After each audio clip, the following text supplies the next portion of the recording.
Okay, Yvette, so what do you and what we have to talk about have in common? What we're about to talk about? Yes. Well, I definitely was nominated for an Academy Award, if that's what you're saying. That's not what I'm saying. But you're both short, and I love you both.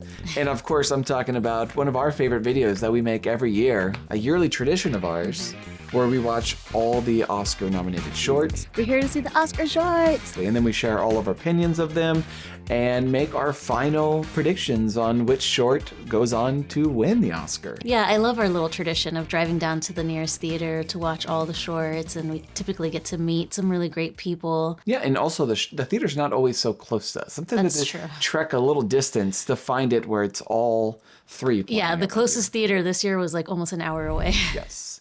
And this year we have yet another selection of really interesting shorts. So let's jump right in with animated shorts.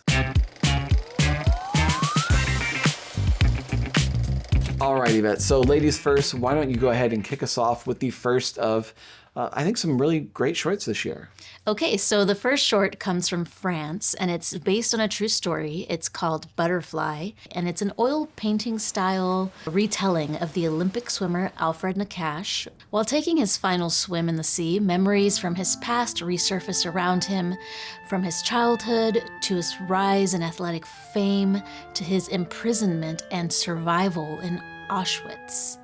Using incredible hand-painted animation, I can't even begin to break down how they accomplished this film. How did they animate this film? Yeah, but incredible. it's a unique style that lends a dreamlike quality that tenderly captures Nakash's endurance through very unimaginable tragedies. From its animation to its bittersweet score to its detailed sound design, at only 15 minutes, Butterfly is heartrending but a beautiful story of resilience. Yeah, agreed. I also was really struck by the seamless transitions from one memory to the next. Really incredible short. The next short is Forever Green, and this is a wholesome story about an orphaned bear cub who forms an unlikely bond with an evergreen tree on a cliffside that shelters and protects him. Unfolding like a children's storybook that also serves as a loose adaptation of the Bible's prodigal son, Forever Green is a straightforward morality tale about care and sacrificial love. The animation is beautiful, where the environment and its characters feel very blocky, like they were carved from wood.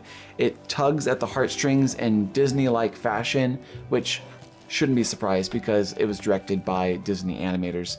Overall, it's the most simplistic of the bunch, but its animation is slick, and I think its heart is sincere. So yeah, ultimately I like this one. Yeah, every year there's bound to be one film that you can show to kids, and Forever Green, I think, fulfills that spot this year. The third short is from Canada and is called The Girl Who Cried Pearls. This is a stop-motion film set in the early 20th century Montreal, following a poor young boy who falls in love with a sad girl whose tears mysteriously turn into shiny pearls.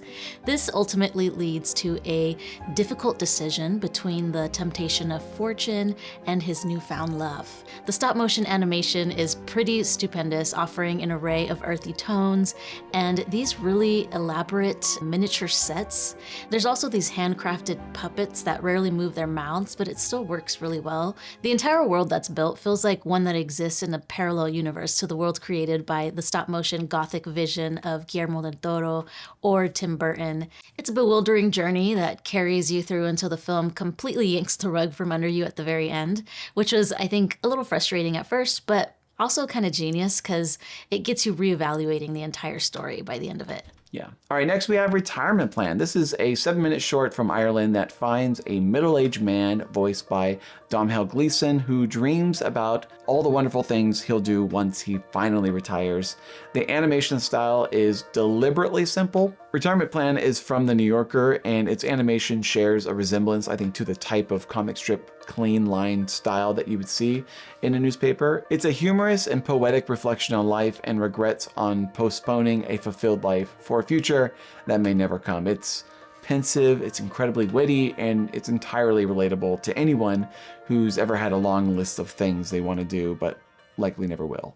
And the film encourages you to start doing those things before it's too late. It's the shortest of the block, but yet it somehow condenses like the human experience into one poignant piece that leaves a lasting impression. So yeah, it's one of my favorites, I think.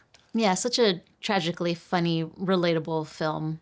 And our last film is from Israel and Cyprus. It's called Three Sisters, which is about three sisters living in their own individual houses on a secluded island. That is, until a husky sailor arrives, causing these sisters to all fawn and vie for his attention.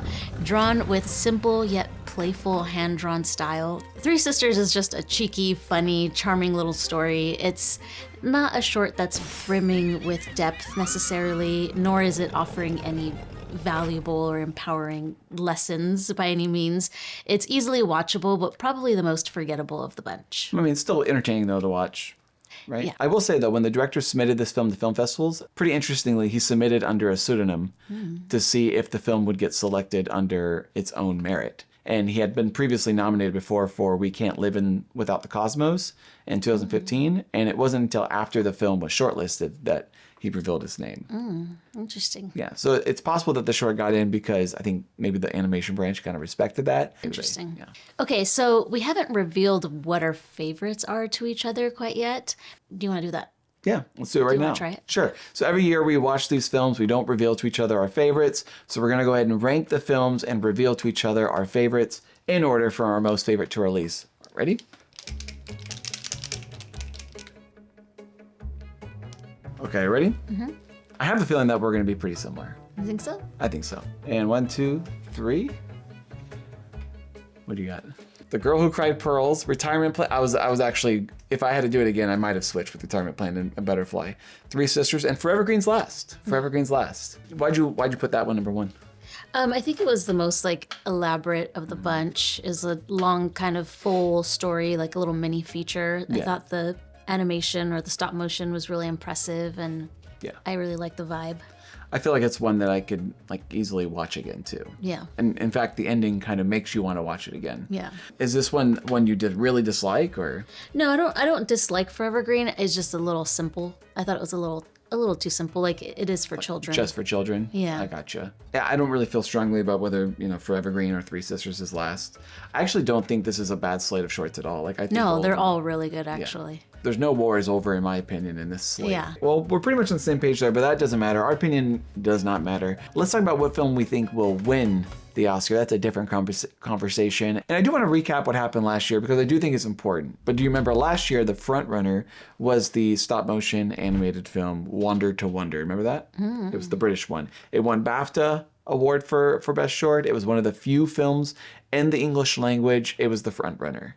And the stat I have to bring up every year is the simple stat that practically every film since 2010 has been either in English or was a film that featured no dialogue. And where we were right, I think, was to question the weirdness of the front runner of Wonder to Wonder, which is why we started looking in different directions. We thought it was a little too weird and was going to be too big of an obstacle. But we failed to choose the alternative. We chose to go against the stat in favor of a more crowd pleaser, we thought, which was Yuck. And what ended up winning? The only other film that was featured in English or no dialogue, The Shadow of the Cypress. I mean, it was right there. Okay, and we just... But this year, there's a few that are English and no dialogue. Yes, there's a few. So there's no clear pathway. There's no clear pathway, but I'm just saying that this year, I don't think we should go against this stat. I think we should hold true to this stat, which basically only eliminates Butterfly.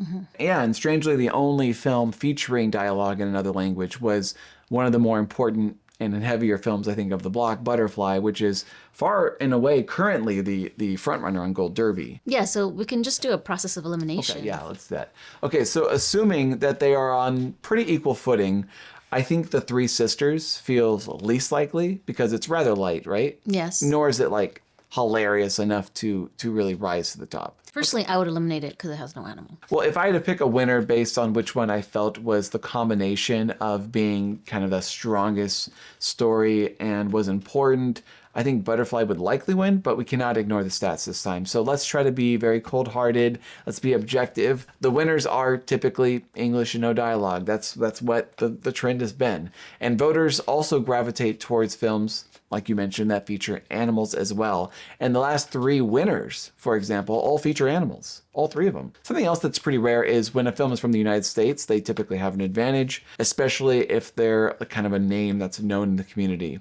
I think one that we all remember is Windshield Wiper overtook Robin Robin, even though Robin Robin was a cute film featuring animals. I think the more abstract choice one, I think because Alberto Mielgo was a known name and Windshield Wiper was a US-Spain collaborations. So film in English or no dialogue featuring animals from the United States. Like that is kind of like most important factors, I think, So that's the formula we're going with. I think so. Okay, so counting that out, that would really give the advantage to Forever Green. It's a film that fulfills the no dialogue or English stat. It features an animal, and it's from the U.S. Yeah, I mean, pretty much. The only thing I could see really hurting the film is it's technically a Christian-themed film. It ends with a Bible quote. But to be honest, the film didn't strike me as incredibly pushing in this regard. Like, I think that could cause maybe some resistance, you think? I don't know. I mean, I think you'd be surprised how many people are, religious or unbothered by stuff like that. Okay. I don't think it was overtly religious. I think the interpretation that they're possibly trying to make is that the tree is God or Jesus, and the bear strays away from God to explore his selfish pleasures. But despite all that, God or Jesus will always sacrifice himself for your sins. But also, you could just watch it and it's just about a tree and a bear. Yeah. Okay. So I think Retirement Plan is wonderful. I think it's very wonderful, but it's also the shortest, and it's giving me 95 Senses from a few years ago. It's giving me that kind of vibe. And Forever Green is kind of giving a little bit the War is Over vibes, a bit. The Girl Who Cried Pearls, I think, is incredibly made. It's our favorite, so that's saying something. But something else I have noticed is that stop motion doesn't do particularly well in this category compared to traditional animation. The last time a stop motion animated film won was all the way in 2006. There's been options. Every before. year there's a stop motion Yeah. option almost. Absolutely. Last year, Wonder to Wonder, stop motion animation. And the gum one. And the gum one. But the front runner was even stop motion, didn't win. I think that's pretty significant, actually. Butterfly does have the most artistic merit behind it, but I feel like the stats are supporting Forever Green, unfortunately. And I'd rather go with the stats, I think, in this situation, because last year we really messed that one up. So I'm going to go with Forever Green as well, but I guess the spoiler would be Butterfly, you think? Mm-hmm. The more kind of artistic, Holocaust-themed film. Maybe that's the spoiler? Mm-hmm. Yeah. Or Girl Who Cried Pearls, maybe, as a possibility. But we're going to go with Forever Green. Okay, so let's go ahead and move on and talk about an array of shorts that explore all types of subjects, from prejudice to repression to periods. The live-action shorts.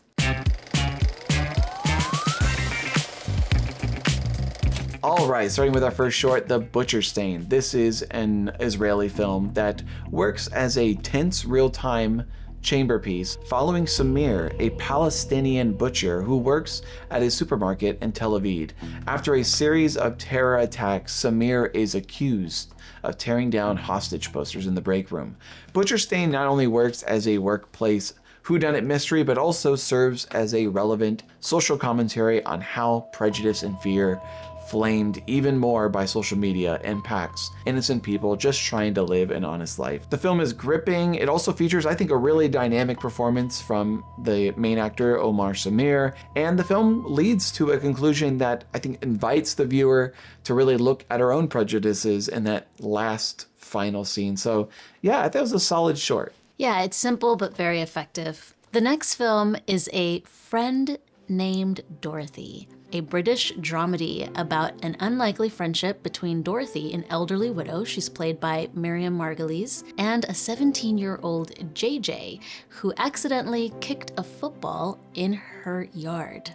Ultimately blossoming into a more meaningful friendship, this is a heartfelt film about a familiar premise surrounding intergenerational and interracial connections and finding a safe space to express yourself entirely. At times, it's a little cliche and overly cutesy, yet at other times, really sincere and emotionally earned. In fact, the short is really held together by one moving scene in particular surrounding being truly seen for the first time. Yeah. I enjoyed it, I think, for what it was. I think it's a charming movie. There is a plot surrounding Dorothy's kind of brat of a son, which I'm not sure we needed, but also kind of the film was portraying people as either horrible or entirely adorable and cute, and that simplicity kind of gave the film a Hollywood sheen or sensibility to it. But ultimately, it was fine. Fine movie. Okay, so next we have Netflix's The Singers. This is a musical comedy that tells a very simple story. It's set in a moody pub where a group of regulars come together for an impromptu singing competition, causing unexpected connections between them. With use of real live recorded music and performances by known viral musicians, The Singers is a peculiar but joyous exploration of the undenying power of music having the power to crack through and reveal the souls beneath, these rugged exteriors. It's a short that I feel like is much more of a vibe than your kind of like traditional satisfying narrative.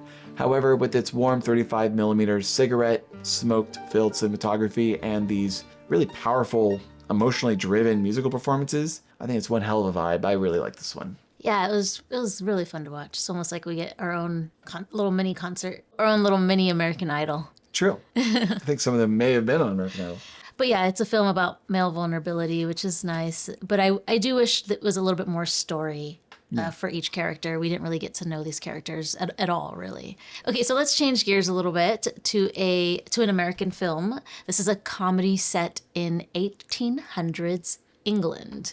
Jane Austen's period drama follows Miss Estrogenia finally getting her long-awaited proposal from Mr. Dickley. That's when the period drama takes on a literal meaning, as she unexpectedly receives her period. Styled like an authentic classic Austen adaptation, this film cleverly pokes fun at the social stigma surrounding women's bodies and males' cluelessness surrounding menstruation.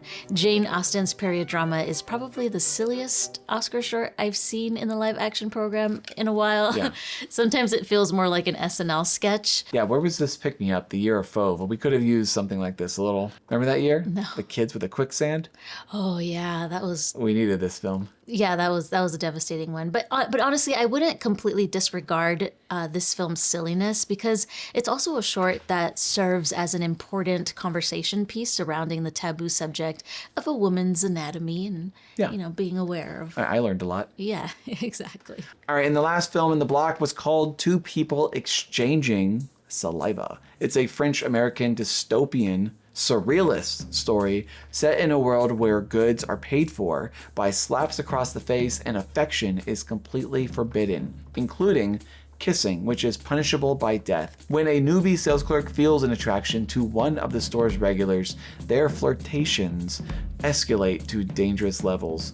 At 36 minutes, this was a really ambitious short with some stunning black and white cinematography and almost Yorgos Lanthimos-like style.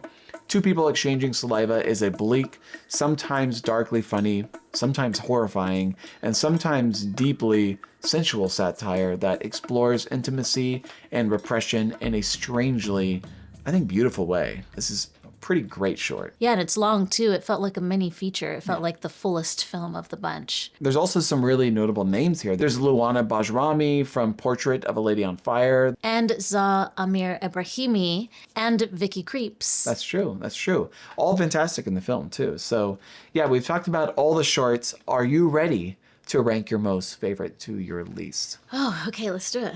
Okay. You got your pen? Yeah. You ready? I can already see a peek of yours. But let's reveal it at the count of 3.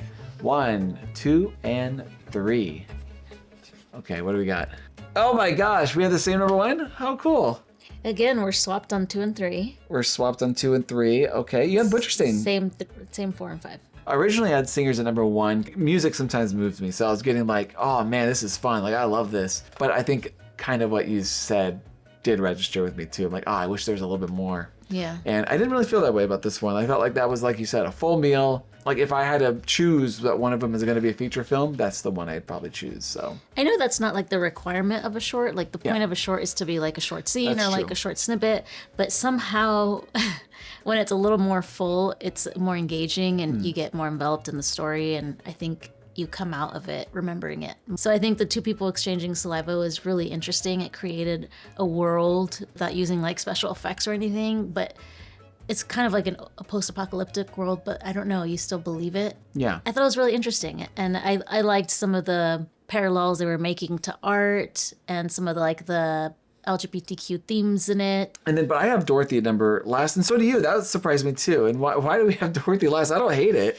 I don't, but I think it's the same effect that the Forever Green had on me, where it feels almost like for children. Like it had a little bit of like that Disney Channel feel to it. I think it's a really important like subject matter in terms of, older individuals, the loneliness that comes with being a senior. Like, I think that's like something that should be seen a lot more in movies. I'm glad this movie is trying to do that. It did have also a lot of good themes, like they also had like the self-discovery, LGBTQ also themes. Chosen family. Yeah, chosen family. A few different good themes. But for some reason it gave off like Disney Channel vibes to me. Yeah, that's what I was going to say. Or like Lifetime movie vibes. I would have much preferred this story. Let's make these people real humans, Let's not make them like overly cute. Like, let's tone it down on like, let's make it real, And that goes to also the like I mentioned earlier, the villain, which is the son. It's just like, it's a little too black and white, and the world is much more gray.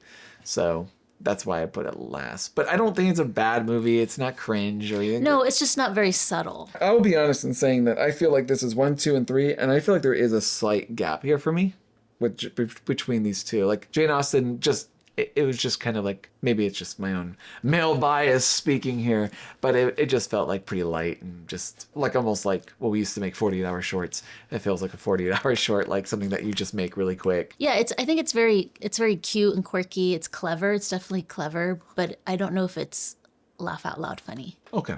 Yeah, I agree. Again, that's just our opinion. What does that matter anyways? Who cares what we think? What matters is who's going to win. And I wanted to get a perspective from older audiences. So here are some of those opinions from people who attended our screening. Did you have a favorite or? That last one was pretty funny. Or same period? Did you just get out of it too? The shorts? Did you have a favorite? I kind of like that weird entrance. Did you have a favorite? I was trying to think. I like the singing one. That third one from Israel. I was Butcher Stain?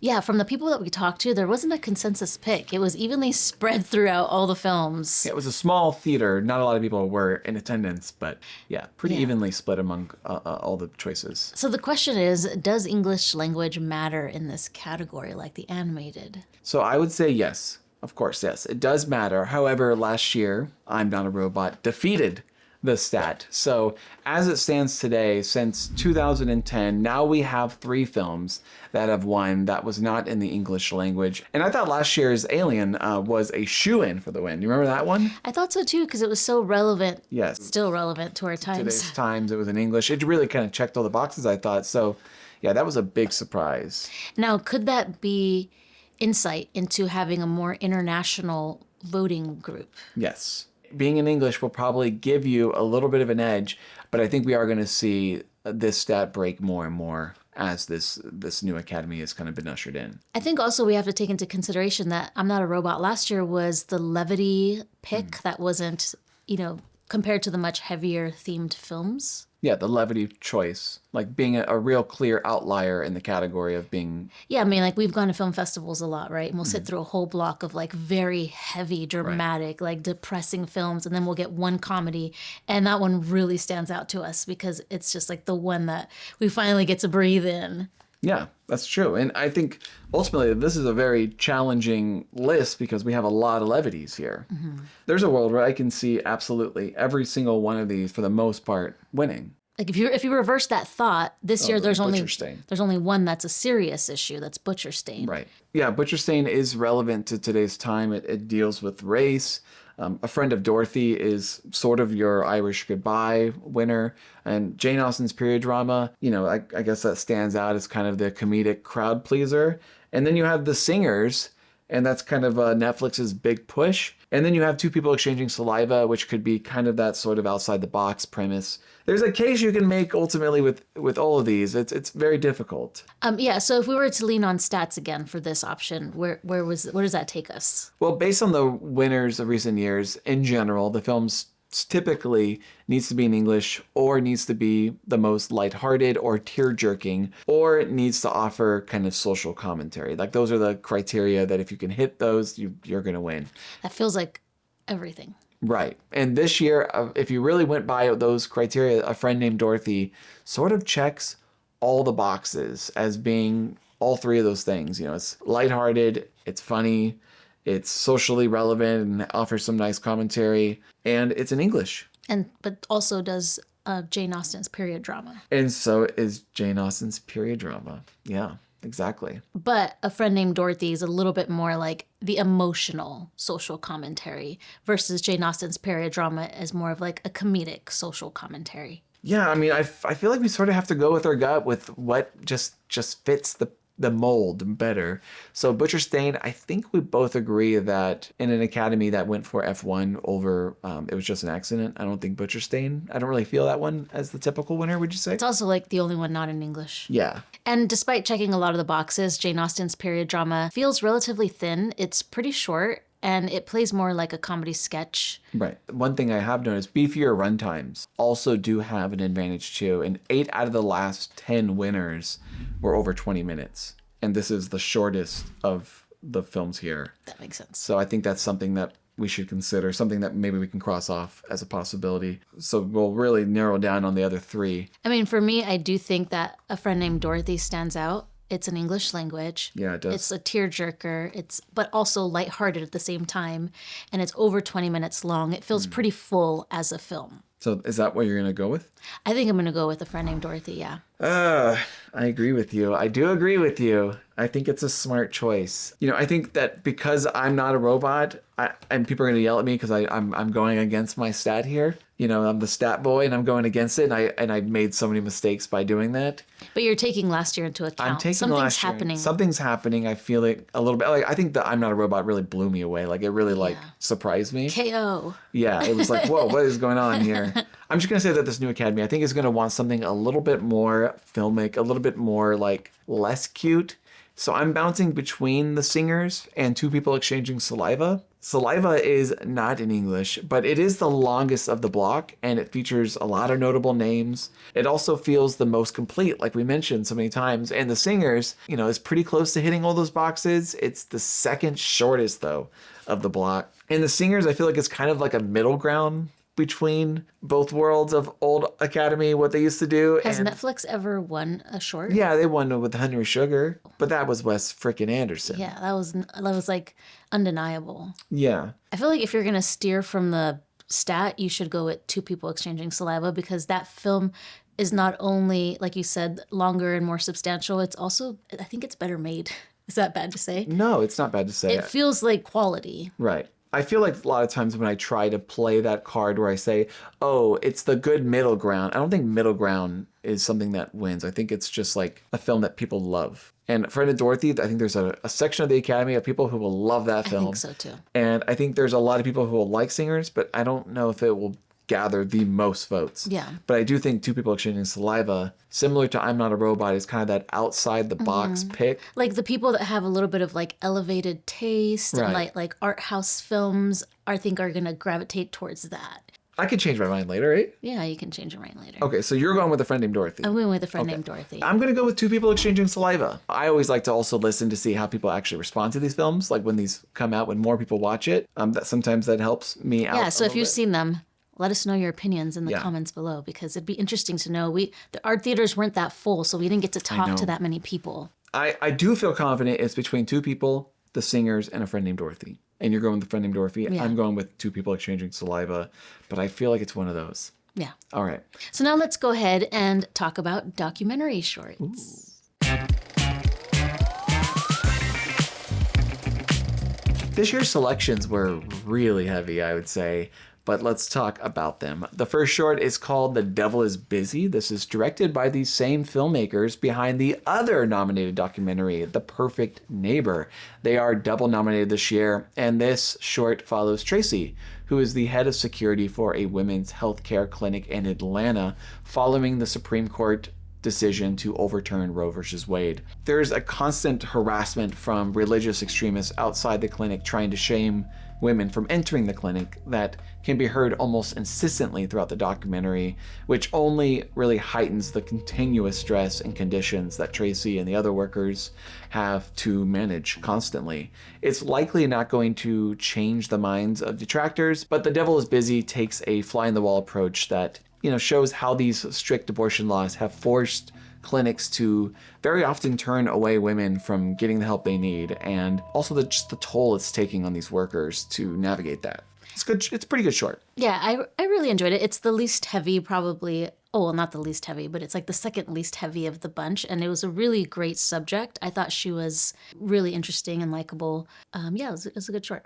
Cool. Next, we have All the Empty Rooms. This is another important documentary that follows journalist Steve Hartman, a once news anchor that reported on light-hearted stories, but now dedicates himself to pay tribute to the victims of school shootings by documenting and photographing their now empty bedrooms. Obviously, the subject of school shootings is a very devastating topic, but the filmmakers make a point that the biggest failings amongst the media is the fact that they focus more on the killer instead of the victims. As we go from room to room, the tragedy and heartbreak is almost numbing, and that's partly due to one of the larger issues surrounding this collective nationwide emotional numbness to hearing the news of school shootings.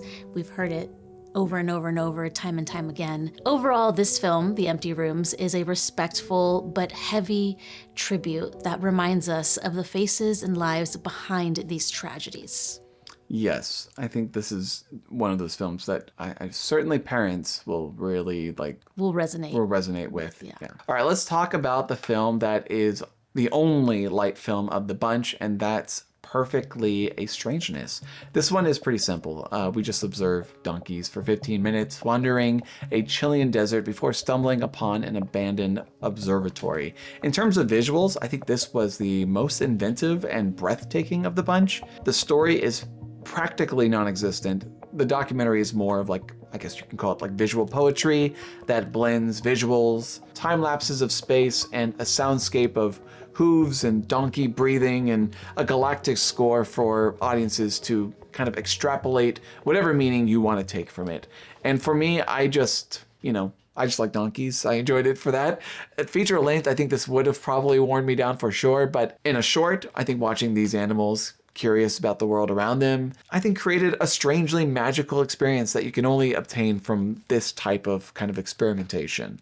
I really loved the walking, their little hooves walking on the cement. It felt like ASMR almost. It was just relaxing. Yeah, for sure. And our fourth documentary is called Children No More, Were and Are Gone. This is another heavy film that centers on the topic of children who have been killed in the Israeli attacks. The documentary's focus is specifically on activists who hold silent vigils by holding photos of the child victims. In a way, it's a powerful, bold message that the Academy is even including this film, and yet the documentary makes quite the opposite point in saying, why should the killing of innocent children be so controversial? This film is rather light on interviews. Their approach is more observational, and its greatest asset is silence. And when you sit in this silence, you get to hear the absolute vitriol that is being yelled out by passerbys in Tel Aviv. You get insight on how people are justifying this unimaginable act that is happening. All right, and finally, our last documentary was called Armed with a Camera, The Life and Death of Brent Renaud. This documentary is an unflinching and moving tribute to Brent Renaud, a photojournalist who put his life in constant danger entering war-zone countries to capture the innocent civilians caught in between war.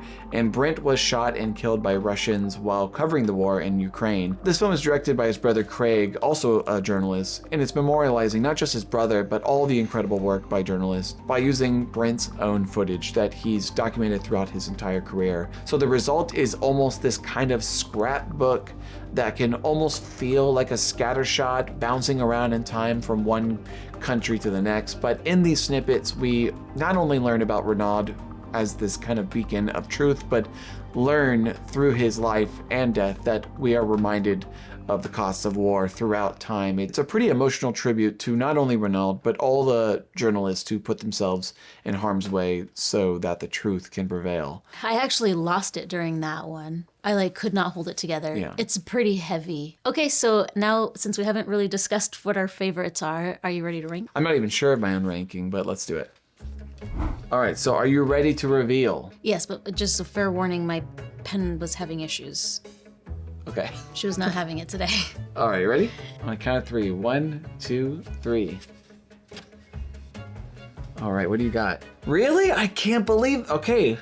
Sorry, I didn't know Armed with Only a Camera was your favorite. Okay, Children No More. The only real difference is I like donkeys. I like donkeys. Well, I like the donkeys too, but it just felt like the least important. No, yes, for sure. In turn, it didn't hold my attention probably as much as the other ones because the other ones are so viscerally tragic. So I would say that the other ones are more important, but that one held my attention more, to be completely honest.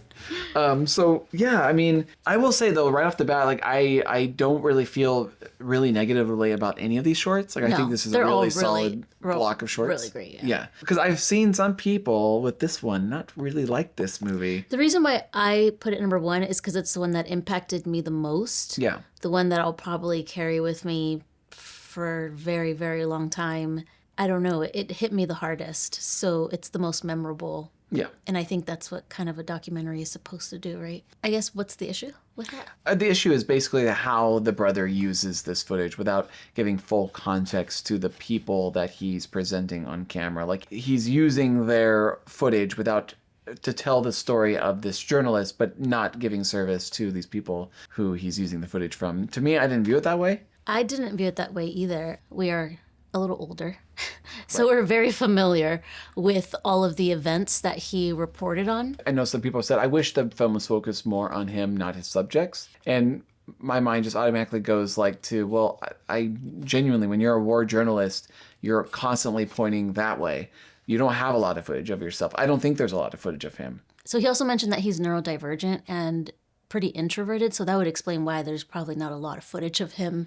Yeah. He's always behind the camera. Children No More, you have that second too. That's interesting. Also because it was just so intriguing and so interesting to see that side of things. I feel like sometimes we don't get to see that here in America. Mm-hmm. We don't get to see just what people's opinions are walking down the street in, for example, Tel Aviv. I think it would have been a different experience if it was just, two different sides of protesters screaming and yelling at each other. Mm-hmm. But the fact that they remained silent, I had such respect for them. Yeah, it's a very interesting experiment to watch just to even if you just want to watch it objectively, very interesting experiment of just staying silent. Mm-hmm. And almost like a mirror.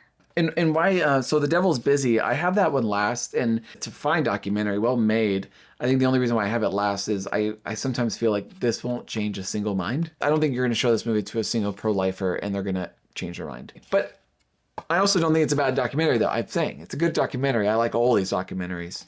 All right, so that's our rankings. To get a sense of what documentary had the edge to win, I wanted to, of course, get the outside opinion from older audiences. So here are some of the reactions after the film. You just get out of the documentary shorts? I don't know. I can't tell which one is the best, which one would win. I don't know. I'm stunned. You had to vote for one? Do you know which one you'd vote for? Well, last year I saw them all. And I have some friends in the Academy too. Last year was a clear winner for me. But this year, that last one, I don't know how you can beat it. If you had to vote, you might go for the last one? I would think I'd go for the last one. Yeah. Can I ask you, did you just got out of the documentary block too? In 2 years. Did you have a favorite? We were talking about it. Yeah. Couldn't really tell. But I wonder if the journalist one, even though it probably wasn't the most well done. Empty room was most profound. Most powerful. Yeah. They're also impacting, I feel like. They're not feel-good movies. No. So again, really mixed between, we got one for Child No More, we got one for Brent Renaud, and we have one for All the Empty Rooms. So, which I would say are the three probably in contention. No, you're right. But which one of those three will win the Oscar? So again, this is tough. So I'm going to rely on some common trends. What I found is that the winner is usually an inspiring pick in a crowd of more depressing picks, right? So think of Elephant Whisperers or Last Repair Shop. Or it's a loving tribute to a person, such as Girl in the Orchestra or The Queen of Basketball. Now this year, aside from Donkeys Looking at Space, there really isn't an obvious, inspiring pick. So we're left with choosing from one of the heavier, important subject matter films, right? Right. So I think we can eliminate Perfectly a Strangeness, right? I think so too. I think right off the it bat. is a lighter pick, but it's just way too slight. Yes. It's the shortest also of the bunch. And sometimes it hardly even feels like a documentary, to be honest. It feels much more like more of an experimental narrative short. Yeah. I'm also the least confident in Children No More, to be honest. I think while the Israeli-Palestinian conflict is obviously a very pressing issue, the film is centered more on the protesters themselves in Tel Aviv. It's not like on-the-ground journalism, like happening, in Palestine or anything like that. Like, it's very much focused on protesters. So the two documentaries that I'm looking at is All the Empty Rooms and Armed with Only a Camera, The Life and Death of Brent Renaud. Those are the two I'm looking at. I feel like it could still be any of the three, but I think I'm going to go with All the Empty Rooms. Only because if I'm following your stat or your advice of like what is something that usually happens, All the Empty Rooms is a really important subject matter, but it is presented in a way similar to the Children No More, where, we're disconnecting from the visceral, triggering, violent images of something, and we're focusing on something slightly more positive. It's like we're not focusing on the events of their death, we're focusing on the events of their life. Armed with Only a Camera is centered really around one person, but also serves as, again, a short that pays tribute to all journalists who put their lives on the line, which I think helps that film.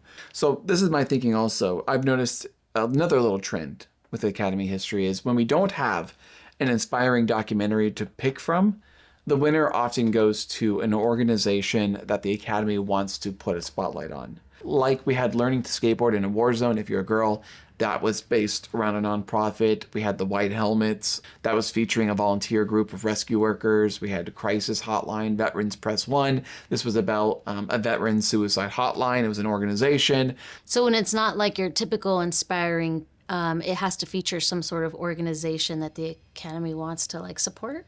Yeah, like I give us a little salute to. Yeah, and it also just kind of goes back to like, what are the people in the film that you want to see honored on stage?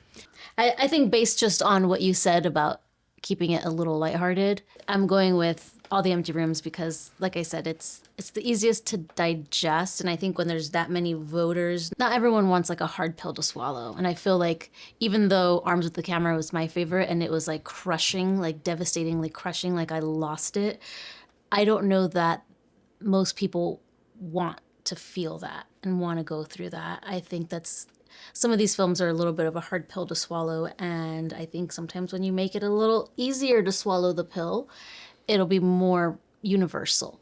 Okay. So genuinely, I think that's a really good pick. The one thing I also want to bring up, if I could, because I couldn't decide, so I went down the rabbit hole, and I found that films with also beefier runtimes have a greater chance of leaving an impression.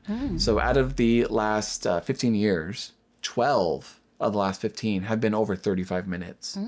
And either the longest or the second longest film won. The only issue is every film here is also pretty close to the same length. They're all pretty long. Oh, okay. So that was pointless. Yeah. But it is going to go to my prediction. Okay. So what is it? I have decided on, for now at least, Armed with Only a Camera. The doc is the longest. It's a film about the subject of war journalism, and as well as specifically one person. And I think having that singular central subject that voters may want to pay tribute to, even if that subject is behind the camera, I think that puts it slightly over the edge for me. Journalism, war journalism is important in any country that you're in. That's worldwide. Anyone could relate to that. Any country would want to salute a war journalist. And that's why I went with that. It's a very heavy one, and I don't know. I haven't seen them. I haven't seen the proof. I haven't seen the proof of them being this like bold and edgy. But I do think that Empty Rooms is a strong alternative. Okay, well, those are our predictions on all the Oscars shorts. But who cares what we think? We care about what you think. Let us know what your favorite shorts are. Let us know how you felt about them, because we haven't got a chance to talk to people about it. Also, what shorts you're predicting and why. I have been convinced by the comment section before, Yes, so he has. go ahead and put that in there. Other than that, Ryan will have more Oscar coverage for you. And thanks as always for watching and subscribing. Until next time, everyone, we'll see you At the Oscars. at the Oscars. Or hopefully our shorts win. Please. We have been doing pretty bad on the shorts. We've been pretty bad. It's so hard this year. It is.